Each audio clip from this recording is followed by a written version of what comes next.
வணக்கம். இது கட்டிட மதிப்பீடு கருத்துகள், அப்புறம் அதோட முறைகள் பத்தின ஒரு சின்ன அலசல். ம்.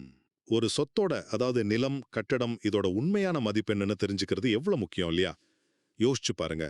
வரி கட்டுறதுக்கோ, வாடகை முடிவு செய்யவோ, இல்ல விற்கவோ, அடமானம் வைக்கவோ, இதுக்கெல்லாம் இது ரொம்ப தேவை. இந்த தகவல் பரீட்சைக்காக தயார் செஞ்ச குறிப்புகள்ல இருந்து எடுத்தது. சரி, முதல்ல நாம சில அடிப்படையான விஷயங்களை புரிஞ்சுக்கலாம். சரியா? இப்போ மூலதன செலவு கேபிட்டல் காஸ்ட் அப்படின்னா சிம்பிளா ஒரு கட்டடத்தை கட்ட ஆகும் செலவும் அதோட தண்ணி கரண்ட் மாதிரி மத்த செலவுகளும் சேர்ந்தது.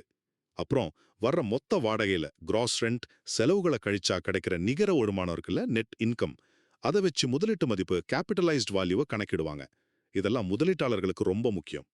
அப்புறம் நாளாக ஆக தேய்மானத்தால டிப்ரிசியேஷன் அந்த சொத்தோட மதிப்பு குறையும் பாருங்க. அதுதான் புத்தக மதிப்பு, புக் வேல்யூ. அடுத்ததா கொஞ்சம் தேய்மானம் டிப்ரிசியேஷன் பத்தி பார்க்கலாம். அதாவது காலமாக ஆக இதை நம்ம பயன்படுத்துறதால சொத்தோட மதிப்பு குறையும் இல்லையா, அதுதான் தேய்மானம்.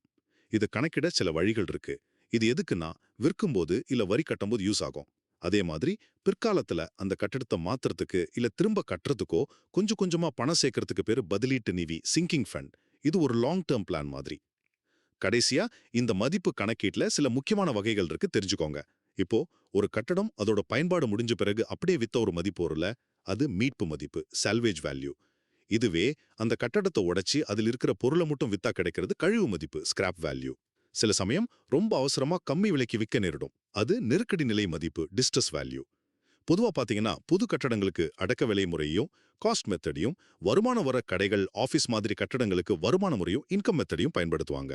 ஆக மொத்தத்துல கட்டிட மதிப்பீடுங்கிறது ஒரு சொத்தோட அப்போதைய நிலவரம் என்ன, அதால எவ்வளவு வருமானம் வரும், அது எவ்வளவு தேஞ்சிருக்கு, இது எல்லாத்தையும் கணக்குல எடுத்து அதோட நியாயமான மதிப்பை சொல்றதுதான்.